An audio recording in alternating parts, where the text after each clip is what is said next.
Russia has chosen a new target for terror. Now its missiles are hunting not only cities or energy infrastructure, but also food, medicine, clothing, and goods that millions of Ukrainians buy every day. Why has the Kremlin started purposefully destroying Ukrainian business? What urgent decisions is the government making? And could stores be left without certain goods? Watch more in the report from TSA.ua. On the night of August 5th, Ukrainian civilian business infrastructure suffered one of the most massive strikes by Russia since the beginning of the full-scale war. The primary targets were not military facilities, but warehouses, logistics centers, and manufacturing enterprises. Brovary suffered the heaviest losses, where, according to monitoring resources, nearly all major warehouse complexes were destroyed or severely damaged. The infrastructure of a number of well-known companies was hit.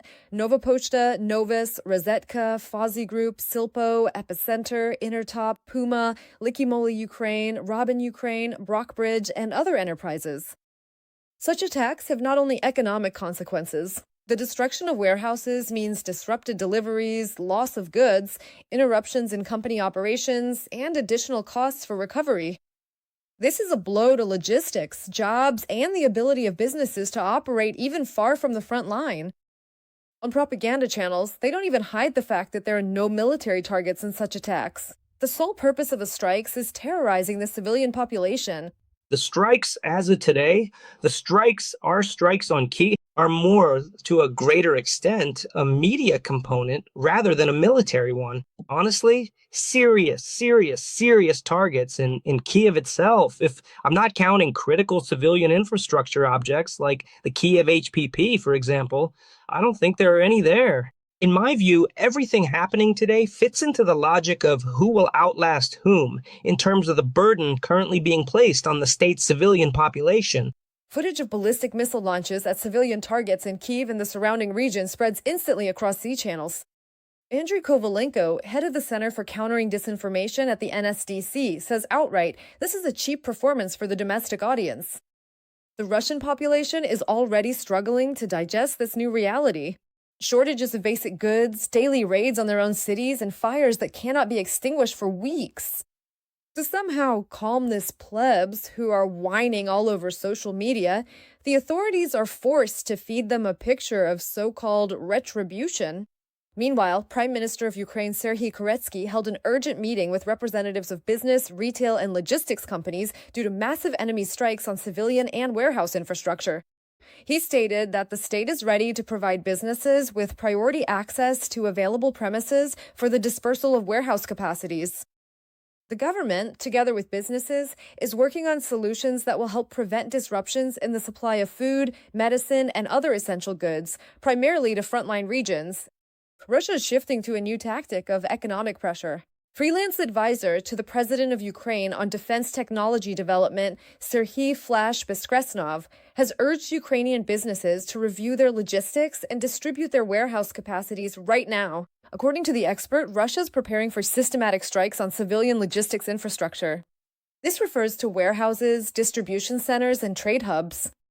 The goal of such attacks is not only to cause financial damage to businesses, but also to disrupt the supply of goods and create artificial shortages. Kresnov also warned that Russia could launch about 100 ballistic missiles at Ukraine every month. That is precisely why, he emphasizes, businesses need to minimize logistics risks right now in order to maintain operational continuity even under conditions of massive attacks.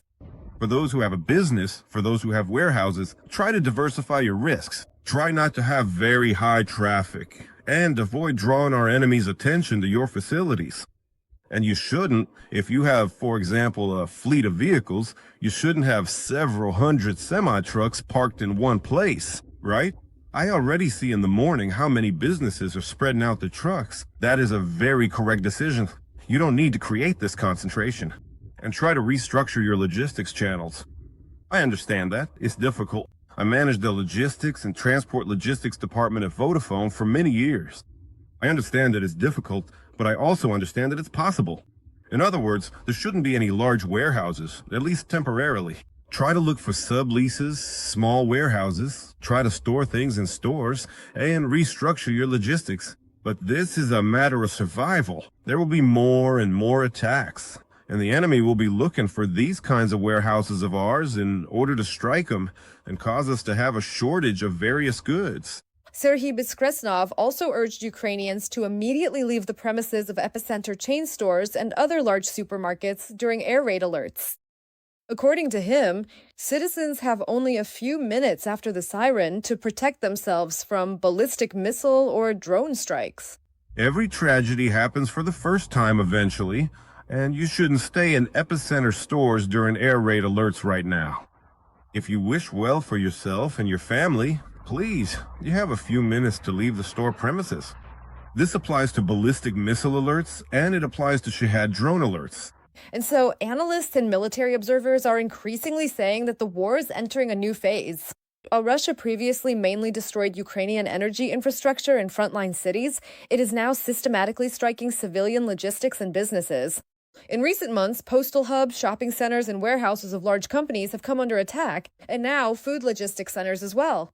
According to analysts, the goal of such attacks is not only to cause economic damage, but also to complicate the supply of goods, create logistical disruptions, and increase pressure on the civilian population, especially ahead of winter.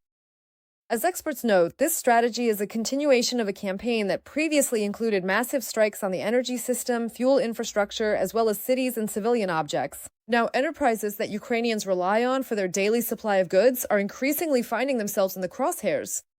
At the same time, analysts emphasize if such attacks continue, Ukrainian businesses will have to change logistics routes even more actively, disperse warehouses, and prepare to operate under the constant threat of missile strikes.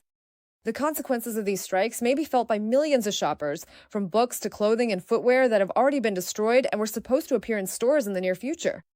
For example, the Bookshelf publishing house reported that more than 100,000 books were destroyed during the attack on August 5th. These were all warehouse stocks and new releases that had just arrived from the printers. The company has already warned that due to the loss of inventory, they will have to postpone pre-order fulfillment dates and reprint some of the publications. This is far from the only case. Previously, Russia had already destroyed the warehouses of the Ranak and Kniholov publishing houses, where hundreds of thousands of books were burned. The Kniholin chain's warehouse was also damaged by the strike, forcing them to temporarily suspend accepting orders.